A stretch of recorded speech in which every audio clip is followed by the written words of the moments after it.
Hi welcome to today blogs. ఈరోజు మనం ఘీ home made నెయ్యి ఎలా తయారు చేయాలో చూద్దాం. చూసారా వెన్న, ఇది నేను ఒక 10 to 15 days అండి పాల మీద అండ్ పెరుగు మీద ఉన్న మీగడ ఉంది కదా, అది తీసి డీప్ ఫ్రిడ్జ్లో స్టోర్ చేసుకున్నాను. సో దీన్ని ఏం చేయాలి అంటే, ఇప్పుడు నేను డీప్ ఫ్రిడ్జ్లో నుంచి తీసి ఒక అరగంట తర్వాత బయట పెట్టేసి ఆ తర్వాత ఆ మీగడ మొత్తం నేను మిక్సీ జార్లో వేస్తున్నానండి. బ్లెండింగ్ మిషన్ ఉంటే బ్లెండింగ్ మిషన్తో కూడా చేసుకోవచ్చు. బ్లెండింగ్ మిషన్ లేని వాళ్ళు ఇలా మిక్సీలో వేసుకోండి. ఒక 5 to 10 minutes తిప్పండి. చూసారా ఎంత బాగా వెన్న వచ్చిందో కదా. నేను చిన్న చిన్న ముద్దలుగా పక్కన పెట్టేసుకుంటున్నానండి. చూసారా ఎంత వెన్న వచ్చేసిందో. ఆ కొంచెం వేసిన దానికే చాలా బాగుంది కదా. అలానే నేను మీకు చూపించాను అనమాట. బట్ నేను మిగతా వెన్న ఉంది కదా, ఇప్పుడు ఈ మజ్జిగ ఒక గిన్నెలోకి తీసేసుకున్న తర్వాత మీరు మళ్ళీ ప్రొసీజర్ సేమ్ వెన్న వేసేసుకొని కొంచెం వాటర్ కలిపేసి మిక్స్ చేయండి. అంతేగాని ఇదే దాంట్లో చేయకండి. చూసారా ఎంత వెన్న వచ్చిందో. ఇప్పుడు ఇదేమో ఇందాక అంటే నేను వీడియో తీయడం మర్చిపోయాను, ఇంకో గిన్నెలోదన్నమాట. సో ఇలా ఒక ఫ్రెష్ వాటర్ తీసుకోండి, కూలింగ్ వాటర్, దాంట్లో నీట్గా కడిగి పక్కన పెట్టేసేయండి. చిన్న రిక్వెస్ట్ అండి, మీకు వీడియో యూస్ఫుల్ అనిపిస్తే ఒక లైక్ అండ్ సబ్స్క్రైబ్ చేయరా. సో చూసారు కదా. సో నాకైతే ఒక 700 to 900 grams దాకా వెన్న వచ్చిందండి. సో చూసారు కదా, ఒక 4 వచ్చాయన్నమాట వెన్న. సో ఒక గిన్నె తీసుకోండి, దాన్ని బాగా మీడియం ఫ్లేమ్లో పెట్టేసి బాగా మిక్స్ చేయండి. మీకు వచ్చిన వెన్నంతా పట్టేంత తీసుకొని ఆ తర్వాత బాగా మిక్స్ చేయండి. మీడియం ఫ్లేమ్లో పెట్టేసి మొత్తం కరిగిపోయేలా బాగా తిప్పండి. ఓకేనా. బాగా మిక్స్ చేయండి మీడియం ఫ్లేమ్లో పెట్టేసి. చూసారు కదా, మేము పాలు ఎలా పొంగుతాయి చూసారా, అలా పొంగుతాయి అన్నమాట వెన్న కరిగేటప్పుడు. మీకు నెయ్యి అయ్యేటప్పుడు ఆ టైంలో మీడియం ఫ్లేమ్లో పెట్టినా అది పొంగదు, కానీ బట్ వెన్న కరిగేటప్పుడు యాజ్ ఏ పాలు ఎలా పొంగుతాయి చూసారా, అలా పొంగుతాయి. సో మీరు లో ఫ్లేమ్లో పెట్టేసుకోండి. లో ఫ్లేమ్లో పెట్టుకొని మీకు కొంచెం వెన్న కరిగి నెయ్యి వచ్చే స్టేజ్ అప్పుడు దాకా మీరు కొంచెం లో ఫ్లేమ్లో పెట్టుకొని తిప్పండి. ఈ టైంలో ఏంటంటే వెన్న కరిగిన తర్వాత ఇది మనం పాలు ఎలా మరుగుతాయి చూసారా, అలా పొంగుతాయి అన్నమాట. వెన్న ఉడికేటప్పుడు మాత్రం ఆ స్మెల్ కొందరికి నచ్చదు, అందులో నేను ఒక్కదాన్ని అనమాట. బట్ నెయ్యి స్మెల్ మాత్రం చాలా అంటే చాలా బాగుంటుంది. సో నెయ్యి కావాలంటే ఆ మాత్రం శ్రమ చేయాలి కదండి. సో ఇప్పుడు ఏంటంటే, బెస్ట్ ఏంటంటే మీరు లో ఫ్లేమ్లో పెట్టుకొని మీరు స్టవ్ దగ్గర ఉండడం బెస్ట్ అండి.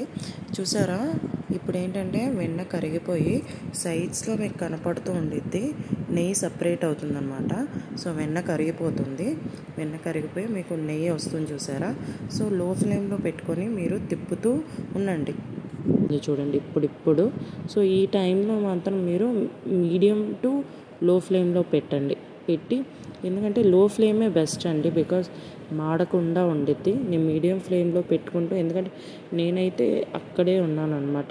ఈ ప్రొసీజర్ అంతా నాకు ఒక 15 to 20 minutes పట్టింది స్టవ్ మీద పెట్టాక. అదే మనం పక్కకి వెళ్ళిపోయామనుకోండి, అడుగంటింది అనుకోండి, అది బ్లాక్ అయిపోయి అంత నెయ్యి స్మెల్ బాగోదన్నమాట. చూసారా, ఇప్పుడు వెన్నంతా కరిగిపోయి నా ఘీ సపరేట్ అవుతుంది అన్నమాట, నెయ్యి సపరేట్ అవుతుంది.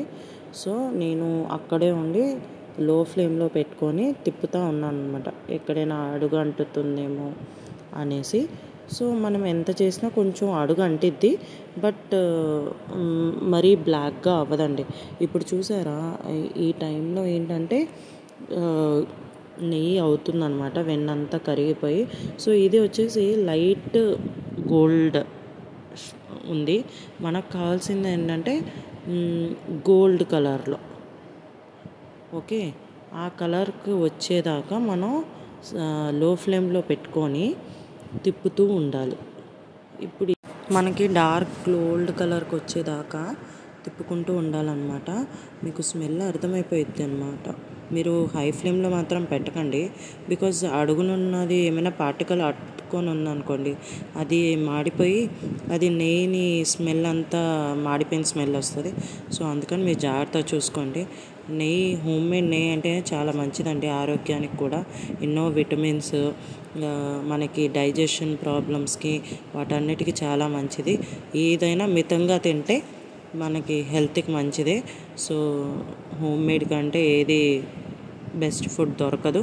సో ఇంట్లో ఈ విధంగా మీరు నెయ్యి చేసుకోండి. చూసారా, ఇప్పుడు డార్క్ గోల్డ్ కలర్లో వచ్చేసింది చూసారా, ఇంకా అయిపోయింది బాగా. చూడండి, మీకే అర్థమవుతుంది కదా నెయ్యి ఎంత బాగుందో.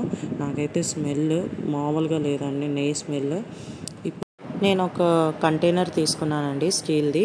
ఒకవేళ మీరు గ్లాస్ జార్ తీసుకున్నారనుకోండి, అదైతే చల్లార్చి తీసుకోండి. నేను స్టీల్ది కదా, అందుకని నేను హాట్దే వేశాను.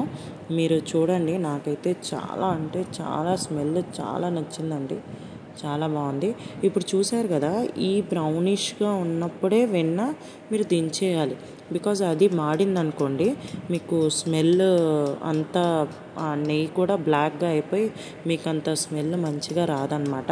ఈ స్టేజ్లో ఉన్నప్పుడే మీరు గ్యాస్ ఆపేసేయండి, స్టవ్ ఆపేసేయండి. ఓకే, సో ఇలా డార్క్ గోల్డ్ కలర్కి వచ్చింది అంటే మీ నెయ్యి రెడీ అయినట్టు. చూసారా ఎంత బాగుందో కదా, లైట్ ఎఫెక్ట్లో మీకు ఎల్లోయిష్గా కనపడుతుంది కానీ అలా. సో హోమ్మేడ్ ఘీ రెడీ కదండి.